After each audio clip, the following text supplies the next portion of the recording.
Hello दोस्तों, कैसे हो आप लोग? आई थिंक सब बढ़िया और मज़े में होंगे। चलिए आज सुनते हैं कहानी, मज़ेदार और प्रेरणादायक। सुनिए और मज़े लीजिए। और हाँ, चैनल में नए हैं तो सब्सक्राइब जरूर से कर लीजिएगा। लालची लकड़हारे की कहानी। सोहनपुर गांव में रामलाल नाम का एक लकड़हारा रहता था। वो अपनी जीविका चलाने के लिए गांव के पास के ही जंगल से रोज लकड़ियां चुनता और उन्हें बेचकर कुछ पैसे कमा लेता था। इसी तरह उसका गुजारा चल रहा था। कुछ दिनों के बाद रामलाल की शादी हो गई। उसकी पत्नी बड़ी खर्चीली थी, इसलिए अब उतनी लकड़ियों को बेचकर घर चलाना मुश्किल हो गया था। ऊपर से रामलाल की पत्नी कभी नए कपड़े खरीदने के लिए तो कभी किसी दूसरी चीजों के लिए रामलाल से बार बार पैसे मांगती थी।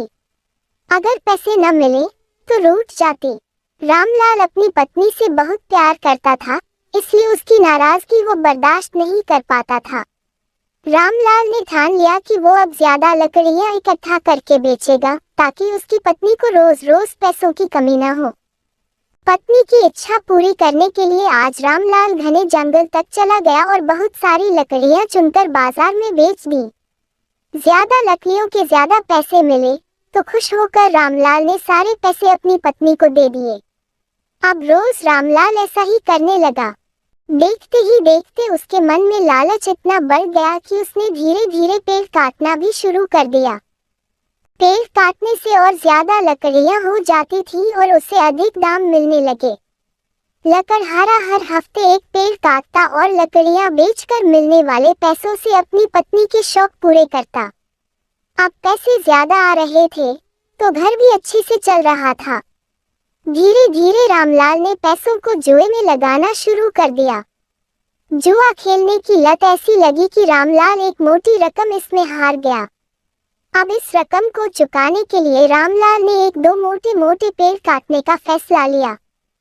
जैसे ही रामलाल ने जंगल में जाकर अपनी कुल्हाड़ी को एक बड़े से पेड़ पर चलाने की कोशिश की तो उस पर पेड़ की टहनी ने हमला कर दिया।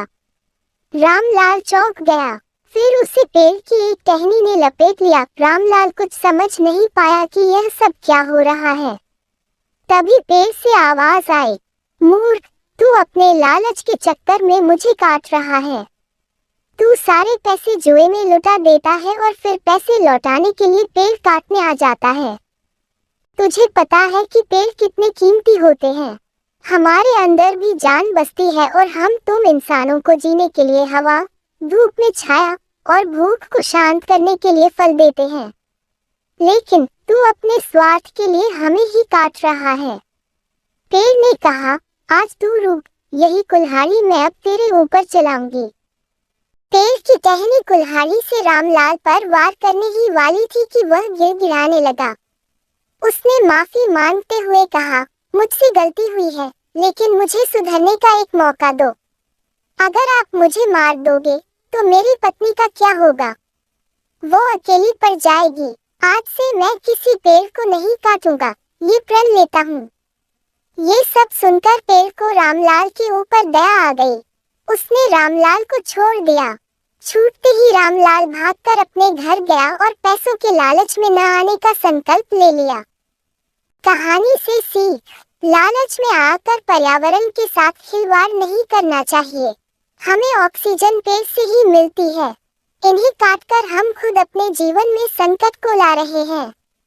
कहानी कैसे लगी मेरे प्यारे दोस्तों? अच्छी लगी तो लाइक, शेयर और सब्सक्राइब जरूर से कर लीजिए ताकि ऐसे मजेदार कहानियाँ आपको सुनने मिले। और हाँ, आप हमारे चैनल में और मजेदार कहानियाँ देख सकते हैं। जो कहानी आपको पसंद हो, काफी सारी कहानियाँ हैं जिनसे आपको सीखने मिलेगी अच्छी अच्छी बातें। तो जरूर से चैनल में विजिट करें और देखिए अच्छी अच्छी कहानियाँ। तीन मछलियों की कहानी। एक समय की बात है, एक घने जंगल के अंदर बड़ा सा तालाब था। उस तालाब में बहुत सारी मछलियां रहती थीं, जिनमें से तीन मछलियां एक दूसरे की पक्की दोस्ती थीं। इन तीनों का स्वभाव बिल्कुल अलग था। इनमें से दो बहुत समझदार थीं। पहली संकट आने के पहले ही अपना बचाव कर लेती थी।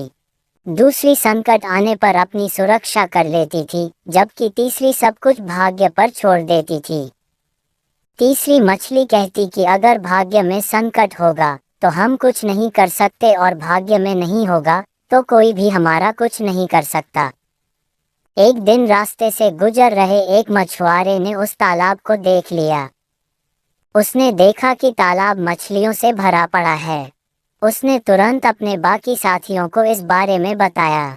मछुआरे और उसके साथियों ने अगली सुबह यहाँ आने और उन मछलियों को पकड़ने का फैसला किया, लेकिन मछली ने मछुआरे और उसके साथियों के बीच की बातचीत सुन ली थी। उसने तुरंत तालाब में रहने वाली सभी मछलियों को इकट्ठा किया और सारी बात बता दी। पहली मछली बोली कि हो सकता है कि कल मछुआरे आकर हमें जाल में पकड़कर ले जाएं। उससे पहले ही हमें ये स्थान छोड़ देना चाहिए। तभी तीसरे नंबर की मछली बोली कि अगर वो कल नहीं आए तो ये हमारा घर है, हम कैसे इसे छोड़कर जा सकते हैं। अगर भाग्य में लिखा होगा तो हम कहीं भी हो मारे जाएंगे और नहीं लिखा होगा तो हमें कुछ नहीं होगा। कुछ मछलियों ने तीसरे नंबर की मछली की बात मान ली और वहीं रुक गईं। अन्य दो मछलियां तीसरी मछली को समझाने में असमर्थ थीं, इसलिए उन्होंने बाकी मछलियों के साथ तालाब छोड़ दिया। अगले दिन मछुआरे और उसके साथियों ने अपना जाल डाला। जो मछलियां रह गई थीं वे सभी पकड़ी गईं। जो मछलियां भाग गई थीं उन सभी की जान बच गई और जो तालाब में रुक गई थी वे सभी मछुआरों के द्वारा पकड़ ली गईं। मछुआरे ने उन्हें एक टोकरे में डाल दिया, जहां सभी तड़प तड़प के मर गईं। कहानी से सीख, हमें कभी भी भाग्य के भरोसे नहीं रहना चाहिए। संकट आने के पहले ही उसे दूर करने का उपाय सोचकर रखना चाहिए। कहानी अच्छी लगी तो लाइक, शेयर और सब्सक्राइब करना न भूले मेरे प्यारे दोस्तों। चलिए फिर मिलते हैं मज़ेदार कहानियों के साथ। आज के लिए विदा दे, सब्सक्राइब कर ले जरूर दोस्तों।